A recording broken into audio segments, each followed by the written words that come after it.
Hi friends, welcome to kitchen Karaikudi. இன்றைக்கி வந்து நம்ம ரொம்ப சூப்பரான ஃபிஷ் ஃப்ரைட் ரெசிபி, அதாவது கிங் ஃபிஷ் இருக்கு இல்லையா, தமிழில் வந்து வஞ்சரம், சீலா எப்படி வேணாலும் சொல்லலாம். அந்த ஃபிஷ் ஃப்ரைட் ரெசிபி தான் பார்க்க போகிறோம். அதை பார்க்கறதுக்கு முன்னாடி எல்லாருமே நம்மளோட சேனல் கிச்சன் காரைக்குடியை மறக்காமல் சப்ஸ்கிரைப் பண்ணுங்கள். ஃபர்ஸ்ட் அதுக்கு வந்து மசாலா எப்படி அப்ளை பண்ணுறதுன்னு சொல்லி பார்த்துலாம். இந்த ஃபிஷ் ஃப்ரைட் ரெசிபி வந்து யாருமே ஸ்கிப் பண்ணாமல் ஃபுல்லாக பாருங்கள், அப்போ தான் இதோடைய ப்ராசஸ் எல்லாமே தெரியும். இப்போ மசாலா எப்படி போடுறதுன்னு சொல்லி பார்க்கலாம். இப்போ மசாலா போடுறதுக்கு நம்ம வந்து முதல்ல ஒரு பிளேட் எடுத்துக்கலாம். பிளேட்டில் வந்து நம்ம 1 ஸ்பூன் அளவு வந்து மிளகாத்தூள் சேர்த்துக்கலாம். அந்த மீனுக்கு தேவையான அளவு சேர்த்துக்கங்க, உங்களுடைய காரத்துக்கு ஏற்ற மாதிரி. நான் ஒரு 1 1/2 ஸ்பூன் சேர்த்துருக்கேன். ஒரு 1/2 ஸ்பூன் அளவு வந்து மஞ்சள் தூள், ஒரு 1/2 ஸ்பூன் அளவு வந்து கரம் மசாலா, ஒரு 1 ஸ்பூன் அளவு வந்து சோம்புத்தூள் இருக்கு இல்லையா, அதை வந்து சேர்த்துக்குங்க. சோம்புத்தூள் தான் நல்ல பெரிய மீன் எல்லாத்துக்குமே நல்ல ஃப்ளேவர் கொடுக்கும். ஸோ வந்து ஸ்கிப் பண்ணாமல் சோம்புத்தூள் வந்து கண்டிப்பாக சேர்த்துக்கோங்க. இப்போ இது கூட வந்து இதுக்கு தேவையான அளவு உப்பு, ஒரு 1/2 ஸ்பூன் வந்து பெப்பர் பவுடர் போட்டுக்கோங்க, மிளகுத்தூள், 1 ஸ்பூன் அளவு வந்து இஞ்சி பூண்டு விழுது, பாதி லெமனோட ஜூஸ் ஃபுல்லாத்தையும் சேர்த்துக்குங்க.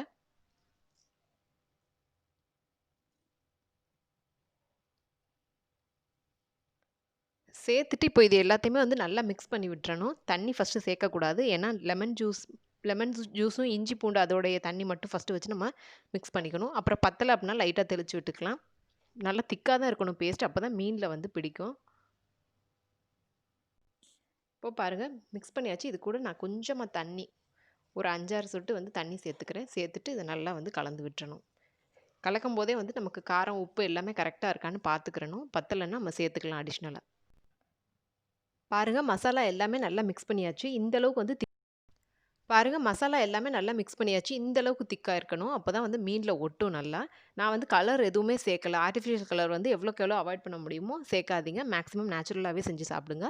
இப்போ இதில் உப்பு எல்லாமே கரெக்டாக இருக்கான்னு பார்த்து செக் பண்ணிவிட்டு இப்போ வந்து மசாலா எல்லாத்தையும் ஃபஸ்ட்டு ஒரு ஓரமாக வச்சுக்கலாம். வச்சுட்டு இப்போ மீன் எடுத்து உள்ளே சேர்த்துக்கலாம். நான் இன்றைக்கி எடுத்துருக்க மீன் பார்த்தீங்க அப்படின்னா நல்ல திக்காக, இது வந்து ஒரு 1/2 kg இருக்கும். இதில் வந்து நம்ம நல்லா அப்ளை பண்ணி குறைஞ்சபட்சம் இதை ஒரு 2 மணி நேரமாச்சும் ஊற வைக்கணும். அப்போ தான் நல்லா வந்து ஊறும். இப்போ மீன் பாருங்கள், இதில் வந்து நான் மசாலா எல்லாத்தையுமே அப்ளை பண்ண போகிறேன். கொஞ்சம் திக்காக இருக்கணும் பாருங்கள், அப்போ தான் நல்லா ஒட்டும் இந்த மீனில். இல்லைனா இந்த கிங்ஃபிஷோட இந்த ஸ்கின்லலாம் வந்து எப்போவுமே மசாலா ஒட்டாது. நமக்கு மேலே தான் மெயினாக வந்து தேய்க்கணும். சைட்லேயுமே அப்ளை பண்ணி வைக்கணும், அப்போ தான் நல்லாயிருக்கும். இது எல்லாத்தையுமே நல்ல திக்கான பேஸ்ட்டாக வந்து இதில் தடவி வச்சுக்கலாம். இப்போ இந்த சைடு அப்ளை பண்ணியாச்சு. நான் பின்பக்கமாக தேய்ச்சிக்கிறேன். ஸ்லைஸாக இருந்துச்சு அப்படின்னா நம்ம தேய்ச்சிட்டு கொஞ்சம் நேரம் ஊற வச்சா போதும். இது கொஞ்சம் நல்ல திக்கான கனமான பீஸாக இருக்குது. ஸோ வந்து நல்லா ஊறணும். ஊறினதுக்கப்புறம் நம்ம நல்லா சிம்லேயே வச்சு பொரிக்கணும். அப்போ தான் நல்லாயிருக்கும். நான் இப்போ ஃபுல்லாக அப்ளை பண்ணிவிட்டு உங்களுக்கு காட்டுறேன். பாருங்கள், மசாலா ஃபுல்லாக அப்ளை பண்ணிட்டேன். ஒரு இடம் கூட பாக்கி இல்லை. ஃபுல்லாமே அப்ளை பண்ணி சைட்லேயுமே அப்ளை பண்ணி வச்சுருக்கேன். இது குறைஞ்சபட்சம் வந்து 1.5லேருந்து 2 மணி நேரம் வரைக்கும் ஃப்ரிட்ஜில் வச்சிடணும். மீன் வாங்கின உடனே எப்போவுமே ஃபஸ்ட்டு மசாலா போட்டு ஃப்ரிட்ஜில் வச்சுருங்க. அதுக்கப்புறம் தான் ஃப்ரை பண்ணும்போது நல்ல டேஸ்ட்டாக இருக்கும். இதை நான் வந்து ரெஃப்ரிஜிரேட்டரில் வைக்க போகிறேன். ஒரு 1.5 மணி நேரத்துக்கிட்ட வைக்க போகிறேன். வச்சுட்டு ஃப்ரை பண்ணும்போது உங்களுக்கு காட்டுறேன். பாருங்கள் ஃப்ரெண்ட்ஸ், ஃப்ரிட்ஜில் வச்சு கிட்டத்தட்ட 1.5 மணி நேரத்துக்கு மேலே ஆயிடுச்சு. இப்போ இதை எடுத்து நம்ம ஃப்ரை பண்ணிக்கலாம்.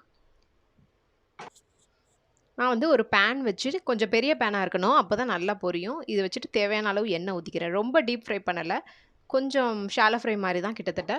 நான் எண்ணெயை ஊற்றி இதை நல்லா காய வச்சுக்கிறேன்.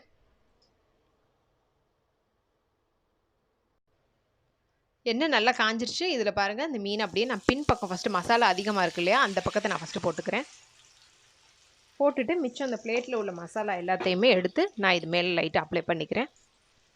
ஃப்ளேம் ஃபுல் வச்சிடக்கூடாது. கொஞ்சம் பெரிய மீனுங்கும்போது நம்ம சிம்மில் வச்சு தான் பொரிக்கணும். இது கிட்டத்தட்ட ஒரு 10 நிமிஷத்துக்கு இந்த பக்கம் இருக்கணும், சிம்மில் வச்சு. மீடியம் ஃப்ளேமில் இருக்கணும். இப்போது ஒரு சைடு அப்படியே வேகட்டும். நான் வந்து ஒரு 10 நிமிஷத்துக்கு அப்புறமா காட்டுறேன்.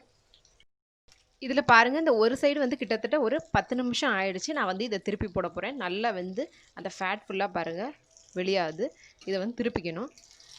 இது வந்து திருப்புறதா கொஞ்சம் ரிஸ்க்கு. ஸோ நம்ம கேர்ஃபுல்லாக திருப்பணும். இதை